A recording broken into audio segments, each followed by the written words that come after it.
तीसरे टर्म के लिए नई टीम के साथ उतरेंगे पीएम मोदी। कई सांसदों के कटेंगे टिकट। दरअसल प्रधानमंत्री मोदी पहले ही कह चुके हैं कि हर सीट पर कमल चुनाव लड़ रहा है। कम से कम 60 से 70 मौजूदा सांसदों के टिकट कट सकते हैं। साथ ही पीएम मोदी बोले, देश में बीते 10 साल में 25 करोड़ लोग गरीबी से बाहर निकले। हमारी दिशा, नीतियां, निर्णय और नीयत सही। मार्च के महीने में आम आदमी को लगा महंगाई का झटका। 19 किलोग्राम वाले कॉमर्शियल एलपीजी गैस सिलेंडर की कीमतें 25 रुपया बढ़ी। घरेलू एलपीजी सिलेंडर के भाव में नहीं हुआ कोई इजाफा। कांग्रेस बोली, जमकर पड़ रही महंगाई की मार, मौज में मोदी सरकार।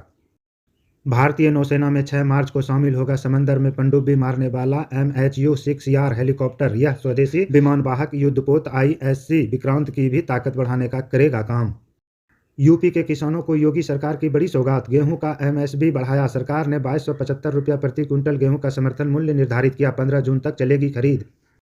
मोदी की गारंटी हुई पूरी, जैसा कहा था वैसा किया। प्रधानमंत्री ने झारखंड को दी 35,700 करोड़ की कई विकास परियोजनाओं की सौगात। साथ ही धनबाद में सुंदरी हॉल प्लांट का भी किया उद्घाटन। कहा, देश को यूरिया के मामले में बनाएंगे आत्मनिर्भर। अगर बीजेपी को वोट दिया तो गोबर और लकड़ी इकट्ठा करना होगा। ममता बनर्जी ने मोदी सरकार पर साधा निशाना। कहा, हमने मुफ्त में चावल बांटा। अगर भाजपा फिर से जीते हैं तो गैस की कीमतें 1500 से 2000 तक बढ़ सकती है। इसके बाद आपको खाना पकाने के लिए गोबर और लकड़ी इकट्ठा करनी होगी।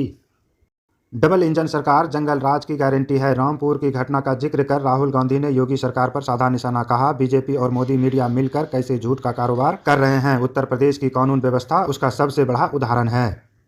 पीएम मोदी पार्टी वर्कर के साथ खाते हैं खाना, जबकि सोनिया राहुल के साथ या बगल वाली कुर्सी पर बैठना भी असंभव है। केसीएम हेमंत विश्वकर्मा ने कांग्रेस पर बोला हमला। लोकसभा चुनाव के लिए सेंट्रल फोर्स की तैनाती शुरू। देश की अति संवेदनशील इलाके के लिए जवानों का पहला बेंच रवाना। लगभग 2000 कंपनियों को किया जाएगा तैनात, जिसमें करीब 1.5 लाख जवान होंगे शामिल। फरवरी में जीएसटी से 1.68 लाख करोड़ कलेक्शन। यह पिछले साल से 12.5% ज्यादा, लेकिन पिछले महीने से 4000 करोड़ कम। बीजेपी केंद्रीय चुनाव समिति की बैठक हुई। 4 घंटे हुआ मंथन। 17 राज्यों के 155 लोकसभा सीटों पर हुई चर्चा। 1-2 दिन में आ सकती है कैंडिडेट की लिस्ट। पहली सूची में मोदी को वाराणसी, गांधीनगर से साहब, ग्वालियर से सिंधिया और भोपाल से शिवराज को उतारने की तैयारी। माइक्रोसॉफ्ट के वंडरफुल गेट्स ने पीएम मोदी ओडिशा के मुलाकात। कोरोना वैक्सीन के मामले में भारत को बताया विश्व गुरु। इसके अलावा AI, एग्रीकल्चर और हेल्थ सेक्टर में इनोवेशन पर हुई चर्चा। मुलाकात के बाद मोदी बोले, वंडरफुल मीटिंग।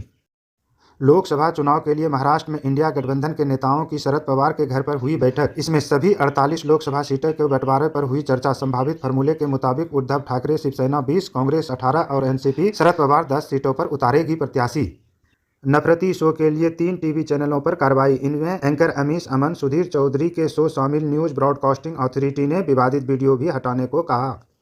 हिमाचल प्रदेश में बीजेपी का ऑपरेशन लोटस बुरी तरह फेल। मुख्यमंत्री बने रहेंगे सुखविंदर सिंह सुक्खू। कांग्रेस बोली, पार्टी और विधायकों के बीच सभी तरह के मतभेद सुलझ गए। अब लोकसभा चुनाव हमारे लिए प्राथमिकता। यूपीआई डेबिट और क्रेडिट कार्ड से कीजिए जीएसटी का भुगतान। करदाताओं को सुविधा देने के लिए बड़ा फैसला। जीएसटी में अब ऑफलाइन के साथ साथ ऑनलाइन मोड में भी टैक्स का भुगतान किया जा सकता है। 2 दिवसीय दौरे पर पश्चिम बंगाल पहुंचे पीएम नरेंद्र मोदी। यहां 7200 करोड़ की परियोजनाओं का किया शिलान्यास और उद्घाटन। साथ ही टीएमसी पर हमला करते हुए बोले, ममता मुझे दुश्मन नंबर 1 समझती है। उन्हें शर्म आनी चाहिए। कोई तो होगा जो संदेश खाली के आरोपी को बचा रहा है। MP, यूपी, राजस्थान, पंजाब, हरियाणा में बारिश का अलर्ट। इस दौरान ओले भी गिर सकते हैं। वहीं जम्मू कश्मीर, हिमाचल और उत्तराखंड में भारी बर्फबारी और ओलावृष्टि की चेतावनी। अगले 6 दिन ऐसा ही रहेगा। मौसम IMD ने जारी किया अलर्ट।